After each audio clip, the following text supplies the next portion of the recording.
Good evening కావాలండి. మనము ఇంతకుముందు 70 నంబర్ పైన 70 పాయింట్స్ అని చెప్పేసి వీడియో చేశానండి. సో పిల్లలు కొంతమంది స్టూడెంట్స్ సార్ ఇంకా విషయాలు బాగున్నాయి, ఇంకా ఉంటే చెప్పండి అని అంటే మళ్ళీ కొన్ని రూపొందించానండి. కరోనా తర్వాత నేను భావించింది ఏంటంటే, కరోనా తర్వాత అన్ని దానాలకు ఉన్న గొప్పదనం విద్యాదానమే. ఎందుకనంటే చాలా ఒక 2 years స్కూల్కి వెళ్ళకుండా పిల్లలు కానీ అందరూ కూడా పెద్దవాళ్ళం కానీ కొన్ని ఫోన్ ఎడిక్షన్కు బ్యాడ్ హ్యాబిట్స్ అలవాటు కావడం, విపరీతమైనటువంటి ఫోన్ వాడకాలు, పిల్లలైతే చదువుకు చాలా దూరం అయిపోయారు. ఇలాంటి సందర్భాల లోపల భారతదేశంలో ఉన్నటువంటి మేధావులంతా కలిసి ఎక్సర్సైజ్ చేసిన ఒక 5 years బ్యాక్ వెళ్ళిపోయామండి. ఎడ్యుకేషన్ విషయంలో ఇంతమంది కలిసి ఎక్సర్సైజ్ చేసినా మళ్ళీ నార్మల్ కండిషన్కి రాదు. దాంట్లో భాగంగా నా ప్రయత్నంలో నేను కొంచెం చిన్నగా నేను నేర్చుకునేవైతే విషయాలు ఉన్నాయో, సో అందరికీ ఈ కాంపిటేటివ్ ఎగ్జామ్ రాసే విద్యార్థులందరికీ కూడా, స్టూడెంట్స్ అందరికీ కూడా కొంచెం షార్ట్ టిప్స్ లాగా చెప్తున్నానండి. ఇది ఫైనల్ కాదండి, మీరు ఇలాగే చదవాలి, ఇలా కూడా చదవచ్చు. ఫైనల్గా మనం జాబ్ సాధించాలనేటువంటిది ముఖ్యం. సో ఈ ప్యాటర్న్ ఒకవేళ నచ్చితే ఫాలో కండి, కానీ ఇలా మాత్రం ప్రతిదీ మాత్రం మీరు చదవద్దు. ఎందుకంటే ఇప్పుడు కాంపిటేటివ్ ఎగ్జామ్లో కూడా మీరు అబ్జర్వ్ చేస్తుంటే క్వశ్చన్ పేపర్ను ఎగ్జామినర్ ప్రతి విషయం కాన్సెప్ట్ బేస్డ్గానే అడుగుతున్నాడు. ప్రతి విషయం పైన కంప్లీట్ కాన్సెప్ట్ అవగాహన ఉండాలి. షార్ట్ టర్మ్ షార్ట్ కట్స్ తోటి సక్సెస్ అయ్యే రోజులు పోయాయి. కాకపోతే అందులో ఒక 10 విషయాల్లో ఒక 2-3 మాత్రం కొంచెం సింపుల్గా జ్ఞాపకం పెట్టుకునేలాగా కొన్ని ఇట్లా డిజైన్ చేసుకోండి. ఎందుకంటే నేను ఆల్రెడీ చెప్పాను ఇంతమూలి, ఒక ప్రశ్న మనం తప్పు పెడితే, సింపుల్ తప్పు పడితే అది ఎంత అంటే మనకు ఒక 15-20 రోజులు నిద్ర పట్టదు. టఫ్ మనం ఎంత సక్సెసివ్గా మల్టిపుల్ కరెక్ట్గా క్వశ్చన్ చేసినా ఆ హ్యాపీనెస్ కన్నా సింపుల్గా తప్పు అయితే వేస్తే మాత్రం చాలా బాధపడతాం. అట్లాంటి సింపుల్ క్వశ్చన్స్ కూడా మీరు లూజ్ కావద్దనే భావనతో కొన్ని విషయాలు నేను షార్ట్ కట్స్లో చెప్తున్నానండి. సో మీరు కూడా ఇలా ఫాలో అవుతారని ఆశిస్తూ 70 నంబర్ పైన ఇంకా కొన్ని విషయాలు చెప్తాను. మనకు 76 తీసుకోండి. సో హెలి తోక చుక్క సూర్యుని గురుత్వాకర్షణ ఉండేటువంటి ఒక నక్షత్రం. సో దానికి కేంద్రకం, తర్వాత తోక అలా ఉంటుంది. సో అది వెలుగునిస్తుంది. సో ఈ హెలి తోక చుక్క మనకు ఎన్ని సంవత్సరాలకు ఒకసారి కనిపిస్తుందండి? 76 సంవత్సరాలకు ఒకసారి కనిపిస్తుంది. చివరికి మనకు 1986లో కనిపించింది. ఎన్ని సంవత్సరాలకు ఒకసారి కనిపిస్తుంది? 76 yearsకి ఒకసారి. చివరిగా మనకి ఎప్పుడు కనిపించింది? 1986లో కనిపించింది. నెక్స్ట్ ఆర్టికల్ 77 ఏం తెలియజేస్తుంది? రాష్ట్రపతికి 3 రకాల అధికారులు ఉంటాయి: శాసన నిర్వహణాధికారులు, కార్యనిర్వహణాధికారులు, న్యాయాధికారాలు. సో ఆర్టికల్ 77 ప్రకారం కేంద్ర కార్యనిర్వహణ అధికారాలన్నీ కూడా ఎవరి పేరు మీద జరుగుతాయి? రాష్ట్రపతి పేరు మీద జరుగుతాయి. ఏ ఆర్టికల్ అండి? రాజ్యాంగంలో ఆర్టికల్ 77. నెక్స్ట్ 78.5 నంబర్ తీసుకోండి. మనకు కార్బన్ డైఆక్సైడ్ వాయువును శీతలీకరణ అంటే ద్రవీభవిస్తే 78.5 degrees సెంటీగ్రేడ్ వద్ద ద్రవీభవిస్తే అది ద్రవ రూపం కాకుండా డైరెక్ట్ ఘన రూపంకు వెళ్ళిపోతుంది. దాన్ని పొడి మంచు అంటారు. దాన్ని ఏమంటారండి? పొడి మంచు అంటారు. ఎన్ని డిగ్రీలు? 78.5 degrees. ఏ వాయువు అండి? Carbon dioxide. నెక్స్ట్ 78% వాతావరణంలో ఉన్నటువంటి నైట్రోజన్ యొక్క శాతం ఎంత? 78%. నెక్స్ట్ 7.8%. 7.8 ప్రపంచ జీవ వైవిధ్యంలో భారతదేశ జీవ వైవిధ్య శాతం ఎంత? 7.8%. ఒక నిర్దిష్ట ప్రదేశంలో ఎన్ని రకాల జీవుల ఆవాసాలు ఉన్నాయో దాన్ని జీవ వైవిధ్యం అంటారు. సో అందులో ఇండియా మనం ఆక్యుపైడ్ ఇన్ ది నేషనల్ అంటే ఇంటర్నేషనల్ లోపల మన నేషన్ ఎంత ఆక్యుపై చేసిందండి? 7.8%. నెక్స్ట్ అమెండ్మెంట్ 71 రాజ్యాంగ సవరణ 71 ఏం తెలియజేస్తుంది? కొంకణి, మణిపూర్, నేపాలీ భాషలు కూడా మనకు అధికార భాషలుగా గుర్తించడం జరిగింది. ఏ రాజ్యాంగ సవరణ అండి? 71.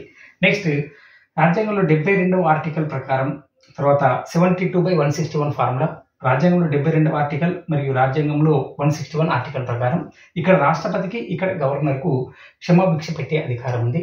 సో అది నేరస్తులకు కోర్టులో ఒకవేళ మనం శిక్ష, ఉరిశిక్ష ఇలాంటి శిక్షలు విధించినప్పుడు 72 అధికారణ ప్రకారం రాష్ట్రపతికి, 161 అధికారణ ప్రకారం గవర్నర్కు క్షమాభిక్ష పెట్టే అధికారం ఉంది. ఇదే సందర్భంలో 72 అనగానే మీ జ్ఞాపకం పెట్టుకోండి. 72.9% భారతదేశంలో అక్షరాస్యత శాతం ఎంత అండి? 72.9%. నెక్స్ట్ 5/70 ఫార్ములా, మానవ హక్కుల సంఘం యొక్క సభ్యుల యొక్క పదవీ కాలం 5 సంవత్సరాలు, పబ్లిక్ 70 years. ఏది ముందు వస్తుంది? పదవీ కాలం ఉంటుందండి. నెక్స్ట్ ఉత్తరప్రదేశ్లో ఉన్నటువంటి డిస్టిక్ల సంఖ్య ఎంత అండి? 75. ఉత్తరప్రదేశ్లో ఉన్న జిల్లాల సంఖ్య ఎంత? 75. నెక్స్ట్ 77.8 సముద్రం నీరు ఉప్పుగా ఉంటుంది. కారణం అందులో NaCl సోడియం క్లోరైడ్ ఉండవు. ఆ సోడియం క్లోరైడ్ కంటెంట్ ఎంత ఉంటుందని సముద్రం నీటిలో? 77.8% ఉంటుంది. నెక్స్ట్ ఆరావళి పర్వతాలు హర్యానా, తర్వాత రాజస్థాన్ అక్కడ విస్తరించిన ఆరావళి పర్వతాలు న్యూఢిల్లీకి 7.07% ఆక్సిజన్ అందిస్తాయట. సో లంగ్స్ లాగా ఉపయోగపడతాయి. ప్రాణవాయు ఆక్సిజన్ అందిస్తుంది న్యూఢిల్లీకి. ఈ పర్వతాలు ఆరావళి పర్వతాలు ఎంత శాతం అందిస్తున్నాయండి? 7.07%. నెక్స్ట్ దేశంలో బ్రాడ్బ్యాండ్ సబ్స్క్రైబర్స్ ఒక 6 months బ్యాక్ కరెంట్ అఫైర్స్ ప్రకారం బ్రాడ్బ్యాండ్ సబ్స్క్రైబర్స్ ఎన్ని కోట్లు ఉన్నారండి? 75 కోట్ల మంది ఉన్నారు.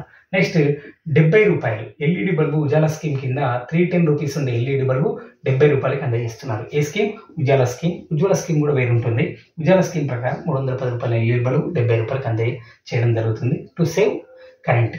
ఓకేనా, పవర్ను సేవ్ చేయడం. నెక్స్ట్, దేశంలో స్వయం సహాయక సంఘాలు 70 లక్షల వరకు ఉన్నాయి. మహిళా స్వయం సహాయక సంఘాలకు మన గవర్నమెంట్ సబ్సిడీకి తక్కువ ఇంట్రెస్ట్కి లోన్లు ఇవ్వడం, వాళ్ళు ఆర్థికంగా అభివృద్ధి చెందడానికి, పాడి పరిశ్రమ కానీ ఏదైనా పరిశ్రమలు పెట్టుకుని అభివృద్ధి చెందడానికి మనకు సెల్ఫ్ హెల్ప్ గ్రూప్స్ ఏర్పాటు చేయడం జరిగింది. అవి దేశంలో ఎన్ని ఉన్నాయండి? 70 లక్షలు ఉన్నాయి. నెక్స్ట్, 77 కోట్లు వన్ నేషన్ స్కీమ్లో లబ్ధిదారుల సంఖ్య ఎంత? 77 కోట్లు. నెక్స్ట్, అంబెనాలి కనుమ అని చెప్పేసి మన మహారాష్ట్రలో కనుమ ఉంటుంది. పర్వతాల గుండా మధ్యాల గుండా వెళ్ళేటువంటి ఒక చిన్న రహదారిని ఏమంటారు? కనుమ అంటారు. సో అంబెనాలి, మహారాష్ట్రలో ఉన్నటువంటి అంబెనాలి కనుమ, అక్కడ నుంచి వెళ్ళేటువంటి హైవే దండి నేషనల్ హైవే 72. నెక్స్ట్, 70 కిలోమీటర్స్ పశ్చిమ తీరంలో కెనరా తీరం ఉంటుంది.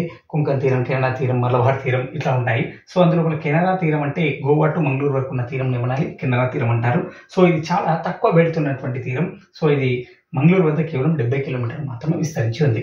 Next, 71/17 71/17 formula. 71 అంటే జ్ఞాపకం పెట్టుకోండి, తెలంగాణలో అతి తక్కువ జనసాంద్రత కలిగిన జిల్లా ములుగు. అదేవిధంగా భారతదేశంలో అతి తక్కువ జనసాంద్రత కలిగినటువంటి రాష్ట్రం అరుణాచల్ ప్రదేశ్. ఇక్కడ 71 మంది ఉన్నారు చదరపు కిలోమీటర్కు, ఇక్కడ 17 మంది ఉన్నారు. So 71/17 formula. 70 degrees 80 degrees అక్షాంశాల మధ్య, ఉత్తర అక్షాంశాల మధ్య విస్తరించినటువంటి మండలాన్ని ఏమంటారండి? టండ్రా మండలం అంటారు జాగ్రఫీలో. ఎన్ని డిగ్రీల నుంచి ఎన్ని డిగ్రీలు? 70 degrees నుంచి 80 degrees ఉత్తర అక్షాంశాల మధ్య విస్తరించిన మండలాన్ని టండ్రా మండలం అంటారు. నెక్స్ట్, దేశంలో మన రాష్ట్రంలో తెలుగు మాట్లాడే వారి యొక్క సంఖ్య ఎంత శాతం ఉన్నారు? 70% ఉన్నారు. తెలుగు మాట్లాడే వారి ఎంత శాతం ఉన్నారు? 70%. మిగతా 12% ఉర్దూ మాట్లాడతారు, మిగతా 12% ఇతర భాషలో మాట్లాడతారు. నెక్స్ట్, తెలంగాణలో పురుషుల అక్షరాస్యత శాతం ఎంత? 75.04. నెక్స్ట్, మనకు పంట వ్యర్థాల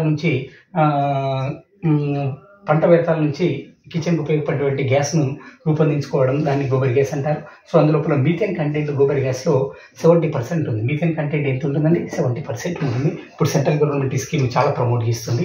నెక్స్ట్, 75 decibels మనకు పరిశ్రమ నుంచి వెలువడేటువంటి ధ్వని తీవ్రత WHO నియమాల ప్రకారం 70 decibels మాత్రమే ఉండాలి. ఎంత ఉండాలండి? 70 decibels మాత్రమే ఉండాలి. నెక్స్ట్, మన్ కీ బాత్ ప్రతి నెల చివరి ఆదివారం ప్రధానమంత్రి నరేంద్ర మోడీ గారు ప్రజలకు ఇంకా దగ్గర అవ్వడానికి ప్రోగ్రామ్ స్టార్ట్ చేశారు. దాన్ని మన్ కీ బాత్ అంటారు. సో అది 75 వారాల యొక్క మన్ కీ బాత్ ప్రోగ్రామ్ ఏ రోజు జరిగిందండి?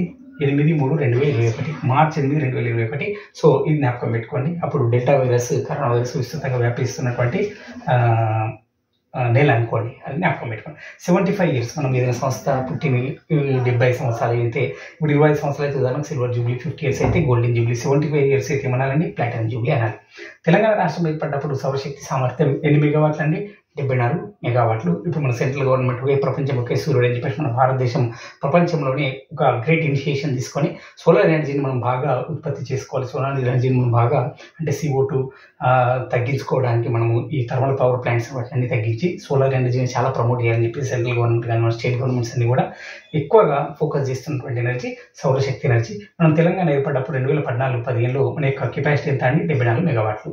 నెక్స్ట్, చివరిది 10వ పంచవర్ష ప్రణాళికలో మనము సాధించాలనుకున్నటువంటి జీడిపి వృద్ధి 8% చేరుకున్నది 7.8%. లక్ష్యం 8% చేరుకున్నది 7.8% 2002-2007. ఈ విధంగా రూపొందించుకొని షార్ట్ కట్స్ను 1-10 సార్లు చదవండి. మామూలుగా నేను ఒకటే రిక్వెస్ట్ చేస్తానండి, ఇవి నేను చెప్పిన విషయాలు మాత్రం మీ బస్ జర్నీలో ఉన్నప్పుడు కానీ ఎక్కడైతే టైం వేస్ట్ అవుతుంది అనిపిస్తుందో అప్పుడు మాత్రం ఇవి వినండి. షార్ట్ టర్మ్గా ఒక 5 to 10 minutes నేను వీడియో చేస్తున్నాను. మీకు సింపుల్గా తొందరగా జ్ఞాపకం ఉంటుంది. మీరు మీ ఓన్ వేలో కూడా ఇలా క్రియేట్ చేసుకుని సక్సెస్ అవుతారని ఆశిస్తూ మళ్ళీ నెక్స్ట్ వీడియోలో కలుద్దాం. Thank you.